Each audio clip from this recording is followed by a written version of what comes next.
asalaamaaleykum mbokku internet comme niñ koy faral di defee fépp fu événement am Lac Rose TV dina fa teew tey ñu ngi fii ci stade municipal bu Niague li fi xew mooy tournoi pré-hivernage parrain bi di monsieur Ibrahima Sissoko président mouvement mon pays mon avenir Pape topp ma ci biir ñu jël kii. Fay Adji donc c'est Cheikh Tidiane Gaye président de la zone 12 de Tivaouane Peulh Niague. waaw tournoi bi mooy en fait benn tournoi pré-hivernal la bu ñuy def chaque année au début de la saison avant maanaam compétition bi ñuy woowee nawetaan maanaam jongante nawetaan yi ñuy woowee CNP championnat national populaire donc ñun dañu taamu léegi di organiser benn tournoi boo xamante ne mooy tax équipe yi di jongante seen biir donc tournoi pré-hivernal la donc pour tournoi de mise en jambe la pour les ASC tournoi de préparation là pour les ASC mais aussi en fait de test aussi pour aussi la zone et les joueurs. Pour cette année-ci tournoi bi moo ngi am 13 participants sur 17 ASC régulièrement affiliés à la zone donc on a 13 ñooy participer donc ñu def ko en 8e de finale quart de finale demi-finale finale donc actuellement ñoo ngi ci phase de 8e yi donc démb la ñu tàmbale am 2 matchs yu dem Lac Rose moo njëkk a jongante ak Bokk Jom mu dóor Bokk Jom 2-1 après zone de tir daje ak ASC Déggo bu Niague nekk ASC bu bees ñëw ren ci zone bi zone de tir dóor ASC Déggo par 2-0 donc tey ñoo ngi ci deuxième journée bi en première on a eu l'ASC Cité Sokabek face à l'ASC Sous Ndara donc ñoom ñu nul par 2 buts partout ci biir temps réglementaire bi di jeex et finalement ils se sont séparés ci tir au but xamante ne Cité Sokabek moom moo gagné par 2 tirs au but à 1 voilà actuellement nous sommes en train de suivre le match Niague Peulh contre ASC Cité Darou Salam 2. waaw comme toute organisation moom dina am ay yenn jafe-jafe dina xaw a métti tuuti surtout lu dem ci wàllum nawetaan ndaxte li dugg ci en cause ci organisation dafa bëri donc y a les ASC bu ñu ko waxee mooy y a les dirigeants y a les joueurs y a les supporters d'autre part aussi li concerne zone mooy y a les partenaires nga xamante ñooy permettre zone organisée muy la sécurité notamment la gendarmerie avec la brigade de gendarmerie de Niague ñu leen di nuyu di leen saluer au passage y a la Croix-Rouge il y a les arbitres il y a les stagiaires il y a les secouristes et cetera donc ñëpp dañuy entrer en jeu sur organisation donc booy dajale loolu yëpp ak mbooloo mi fi daje donc du yomb te d'autant plus que bi ñu fi géej aussi daaw lañ fi géej c'est presque ay mois d'octobre donc boobu ak léegi nga ñëw fekk fi terrain bi souvent di nga am ay yenn jafe-jafe yoo fiy fekk te il faut que nga lijjanti loolu pour que le terrain soit praticable aussi nit ñi mën si jongante convenablement mais alhamdulilah jusqu'à présent ñoo ngi surmonter ces problèmes là les matchs se déroulent normalement te ñoo ngi ñaan yàlla ni mu commencé ni mu yegg terminé ko incha allah. waaw président gis nañ ne chaque année coupe bi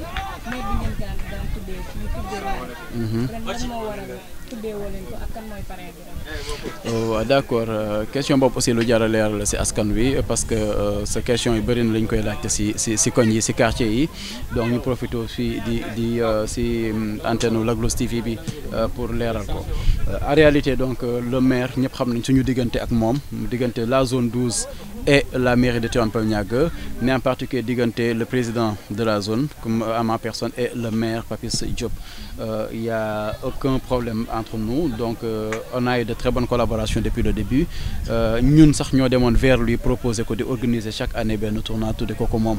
parce que li ñuy wax championnat national populaire c'est le mouvement qui l'organise de par ses démembrements jógee ONCAV ORCAV ñëw ba ci zone mais lii ku ci nekk am nga sa sañ-sañu bopp maanaam zone bi organiser ko du bokk ci li nga xam ci cadre mu nawetaan la donc bi ñu ko proposé ñu ne ko boobu nag boo ko jëlee wax dëgg bu ñu nee coupe du maire c'est le maire c'est l'institution même donc que ce soit moom mu nekk fi wala keneen ku fi mënti nekk moom mooy nekk le parrain naturel te parce que aussi dañ koy wax toujours ne moom mooy le partenaire naturel de la zone donc 2 éditions jàll na yoo xamante ne moom moo ko jël mais ren malheureusement il n'a pas pu pour des raisons peut-être internes ou je sais pas yoo xam mënuma ci àddu parce que tooguñ waxtaan ci carrément mais bon la question s'est posée au niveau du comité directeur à savoir bon bu maire bi ne ko parrain bi nu ñuy def dañ koy bàyyi wala dañuy dem ñu ne li taxoon ñu yëkkati tournoi bi concept bi ak bi objectif yi moo ngi fi ba léegi kon nañ jéem a def kéemtalaay kattan pour organiser ko li changé mooy le dénominateur maanaam le maire moo doon le parrain donc moo tax ñu ne coupe du maire su maire nekkatul parrain doon nekkatul coupe du maire donc pour maintenir cela dinaa ñëwaat si kanam si objectif yi taxoon ñu taxawal tournoi bi ñu nekkoon nañu wuti benn pour parrain boo xam dinañu si appuyer donc c'est dañu dem en la personne de monsieur Ibrahima Sissoko nekk le président du mouvement Mon Pays Mon Avenir donc bi ñu waxtaanee ak moom mu d'accord ne moom tamit si liggéey ba muy def envers la jeunesse envers la population sawar na pour ñëw liggéey ak ñun et la question même c'est éclaircie entre ñun ak moom si pourquoi ñu coupe du maire et cetera est-ce que benn guéguerre la wala benn rendement de compte lay doon wala déet ñu ne ko non ñun lépp lu ñu def aussi le public nous a témoin nous le faisons en phase avec le maire quand même donc c'est la ñu dem ak moom ci côté boobu éclaircir le point ba pare donc le maire bu jëlul en premier lieu moom moo doon choix bi mais su jëlul ñun am nañ liberté de wuti ji keneen dañ ko doon tuddee le maire comme nekk ko kon kay ñëw moom lañ ko tuddee moo tax bii pas sax dañu ne le tournoi pré-hivernal doté en fait du présidé par monsieur Ibrahima Sissoko parrainé par le président Ibrahima Sissoko. en tant que président lan nga mën a comme conseil ASC yi ak seen supporters. waaw li ñu leen di jox mooy li ñuy yàgg wax rek ñun su ñëwee si mouvement nawetaan ñu bëri ñuy xam sax des fois se pose la question loo si def wala yëpp parce que dañoo jàpp ne mbiru ñàkk fayda mbiru fola wala yooyu te wax dëgg yàlla on a autant de responsabilité que ñeneen ñi toog seen kaw wala ñu nekk seen i bureau bu dee si du si jàng bi du si leneen tagguñu suñu bopp mais dañuy wax en connaissance de cause mais buñ fi ñëwee tamit dañu sentir ne ñun dafa am rôle boo xam dañ ko war a jouer suñu gox nous sommes issus pour la plupart tey dëkk yi day màgg de la banlieue xam nañ li fa nekk tey ñu ñëw fii nii fekk fi suñuy rak ñun bañ ci tollee dafa am ñu doon teete ñun tey ñu war leen mën a teete jàppale leen ci la ñu nekk léegi nag dafa am loo xamante ni moo nekk si nawetaan moo tax nit ñi jëlee loolu nawetaan maanaam y a la violence y a en fait les batailles de rue maanaam dañ koy tënk daal si violence ak le manque de fair play te li nga xamante ne moom moo taxawal mouvement bi objectif yi mooy en fait le sport te sport bi ñëpp xam nañu bu dee football dañu ne le fair play mooy jiitu loolu buñ ko dindee ci sport rek dara dootu am sport dafa war a boole mais warul la xàjjale li ñu gis nag nawetaan souvent mooy des ASC da ngay ñëw benn ñàgg par exemple nga am ASC Déggo dend ak benn ASC Lac Rose par exemple ñu ne ñoom ñaar duñ jaaroo taal xam nga wala ñu ne ASC zone de tir jege dendoo ak ASC Cité Darou Salam ñu ne ñoom ñaar duñ jaaroo taal pourtant ñoo bokk ndey ñoo bokk baay da ngay jéggi tali dem fee ñii dañuy jóge fii di dem boutique bi ñii di jóge fii di sëy ji fee nii jóge fii di dem fee dafa dem marché kon loolu dafa war a mën a dëñ mooy comme li nekk ci làmb ji ñun mooy suñu principal objectif moo tax soo mënee ban appel ay lancé aux ASC aux supporters foofu laa leen di jëkk a lancé ni ñun combat boobu nga xamante ne moom la ñuy mën a ñun ñu jàppale ñu si mooy le fair play discipline bi appel à la non violence parce que tey bu xeex amee koo fi gaañ rek gaañ nga sa mbokk gaañ nga sa xarit gaañ nga sa dëkkandoo donc loolu la ñuy xeex te loolu moo waral sax tournoi pré-hivernal bii nii maanaam c'est pour diminuer les enjeux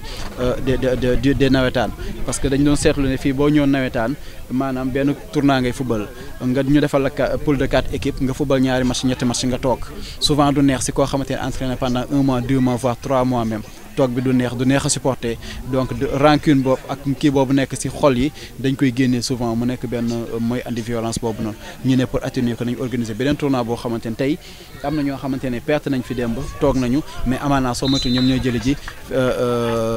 kii bi di ñëw nawetaan yi di ñëw am na ñoo xamante ne mën nañu gagner tournoi bii nii bu nawetaan ñëwee bu ñu toogee nañ ne au moins ñun am na lu ñu gagner ren donc dinañ am benn lot de consolation lay mën a doon donc lu objectif principal tournoi bi loolu la donc loolu la ñuy ñaan public bi bu ñu ñëwee ñu jàppale ñu ci côté boobu nag mais ASC aussi continuer ci liggéey boobu ñun bu ngeen ñëwee toujours gis ñu fii au niveau de la zone ASC yi nekk ci zone bi yëpp ku ci nekk am nga fi ay représentants mais dañuy toog di kaf di ree xam nga te boo jëlee ay ñaari ASC yi football da ngay fekk fee suñu mbokk Demba Sow bu nekk président Ñàgg Pël ak président Tunkara ñu toog côte à côte di toog di waxtaan di tooñante seen biir di kaf di ree te pourtant seen équipe ñooy jongante si biir loolu rek doy na sëkk si exemple donc te li président yi di def ñoom image bu rafet boobu ñuy prôné loolu lañ bëgg nit ñi épouser ko public bi épouser ko mais aussi di ñëw di wuyu si di supporter seen ASC loolu bu amee rek jàmm dina am daal donc loolu la ñuy ñaan ñëpp di ñaan ñu jàpp si pour que la fête soit belle ñoo ngi sant yàlla nag boobu ak léegi alhamdulilah rabil alamin du ñu ne ñàkkul ay yenn couac yu am mais wax dëgg yàlla amatul lenn fi débordé parce que mosuñu fee dégg ñu ne nit ñi xeex nañ ba dugg biir ñàgg di fa toj wala di fa nangam wala muy dépassé fi donc yenn petit kii dañ koy ranger fi mu jeex donc nañ continuer si lancer boobu daal loolu la ñuy ñaan ñëpp. Bon, les autorités li ñu leen di demander mooy en fait ñu doole appuyer la jeunesse parce que bu ñu appuyer la zone c'est la jeunesse parce que la zone actuellement li nga gis mooy regrouper toute la jeunesse de la commune de Tivaouane Peulh Niaga parce que la zone 12 est découpée selon en fait le découpage administratif de la commune de Tivaouane Peulh Niaga donc mboolem ASC nga xam te ñoo nekk ci dëkk yi composé commune bi ñoom ñoo nekk ci biir zone bi donc bu ñu jàppalee zone bi rek jàppale nañu jeunesse su commune bi jàppale bi c'est lan mooy ñu tàmbale ko ci infrastructure il faut que ñu wax ko c'est vrai le maire def na effort dañ koy nangu ba pare si loolu la ñuy demee ba pare mooy clôturer na benn terrain def fi benn mur de clôture de sécurité baax na gaa mais des na parce que bu ngeen xoolee RDG fi nga xam moom la xale yi di jongante bëri na suuf métti na te loolu aussi du promouvoir le beau jeu du promouvoir le football te tey fii nii ay talent mën na fee génn ñi nekk équipe nationale wala nekk ci championnat européen tey ñu leen di ndamoo ñu ci bëri jaar nañu fii jóge nañ fii donc ñooñu tey lañ leen war a mën a préparer te xam nañ équipe nationale problème mooy am problème attaque la mooy problème précision et cetera te loolu il faut ñu mën a tàggat ndaw yi ci dès le bas âge parce que en nawetaan aussi dañuy tàggat à partir de la petite catégorie maanaam les cadets presque donc cadet mooy presque U18 les moins de 18 ans la donc foofu lañ leen commencé tàggat ñu yéeg dem senior ba jóge fi dem championnat national après signé ci ay club ba équipe nationale di leen woo kon côté infrastructure il faut mu am des infrastructures yoo xamante ne ça permet en fait au bon déroulement du football donc loolu ñu ñaan leen ñu liggéey ci côté boobu noonu dans un premier temps du ñu ne il faut ñu am benn ay pelouse synthétique am ay tribunes couvertes am ay projecteurs effectivement ñun tamit on a ce droit comme ñi nekk Pikine comme ñi nekk Guédiawaye ak feneen mais quand même aussi bopp li ñuy wax bët du yenn waaye xam na li bopp antan mais au moins nañu progresser élan bi ñu jëloon ba yegg si fii am benn grille de porte mur de clôture grille de protection nañu continuer ba am au moins benn compactage RDG bi nga xam ne RDG boo xamante ne sol bi dina stable bal bi dina mën a dérouler normalement au fur et à mesure ñuy avancer dem si pelouse synthétique peut-être dem si projecteur dem si ay tribune donc loolu la ñuy demander si côté boobu beneen côté aussi mooy l'appui financier en dehors des infrastructures mooy l'appui financier mooy aussi gis ngeen stade nu mel donc tu décomptes à peine 100 spectateurs yi ñëw di seetaan si pourquoi conditions yi ñuy seetaane déjà mooy métti da ngay ñëw taxaw si naaj day métti mag ñu bëri bëgg nañ football mais duñu mën a ñëw ndax conditions yi ce qui fait que day impacter si recettes yi nga xamante ni moom la zone day am léegi ce qui fait que ristournes yi nga xamante ni day war a dellu si ASC bu ñu footballee ba pare day néew wala sax du am su ko defee donc benn ASC du am benn recette kon ASC duñu am recette nag dañuy obligé ñi nga xam ne ñoo yor ASC di président yi wala yooyu ñoom ñooy yëkkati seen poste di def si ASC mais nawetaan poste mënu kaa soutenir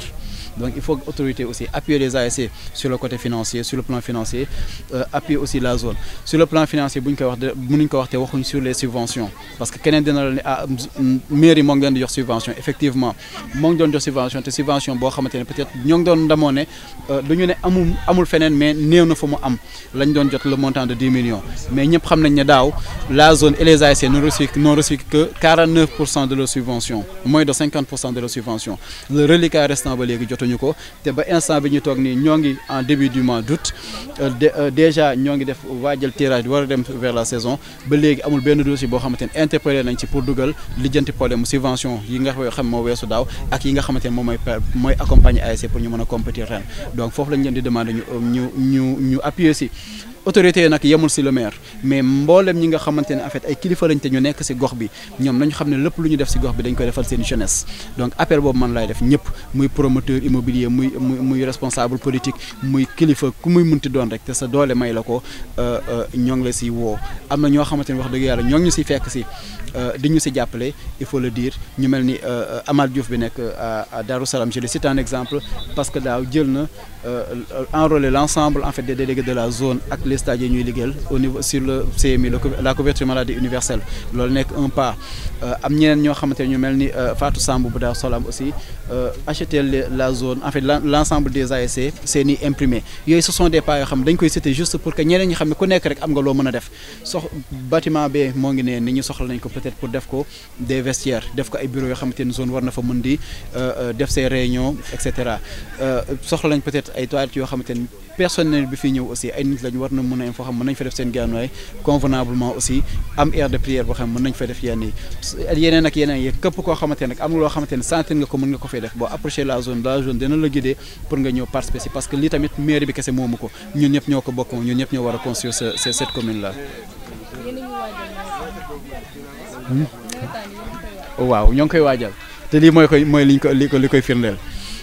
mooy en commençant par ça commencé na ñoo ngi def nañ suñu ñaari CD yoo xamante ne ci préparation bi la li ci des mooy il fallait que ñu bàyyi les ASC def seen acte administratif à travers les réaffiliation ak les démissions yooyu jeex na à partir depuis le 31 juillet instant ñoo ngi toll ci phase où peut-être confection des licences donc les talons des imprimés à partir de demain normalement war na commencer génn ba ginnaaw suba ASC war nañ see commencer jot mën a déposer seen licence donc côté boobu lañ toll leneen li mooy ASC ñoo ngi entraîné ak lii wane na ko parce que ku amul équipe buy entraîné doo mën a ñëw fii pour jongante ñoo ngi ci dee entraîné li ci des aussi mooy démarche yi nga xamante ni zone aussi moo ngi koy def pour jéem a xool nu ñu mën a ñoŋalee en fait CNPRN bi yooyu tamit ñoo ngi ci démarché pour que comme ni ñu ko waxee rek partenaires yi dañ leen di woo à travers en fait seen TV bi mais aussi dañu dem vers eux aussi les solliciter waxtaan ak ñoom comprendre loo leen l'idéologie bi nga xamante ne moom moo ñu tax a jóg pour que ñoom ñu ñëw jàppale ñu ci yëpp ci biir waajtaay yi la.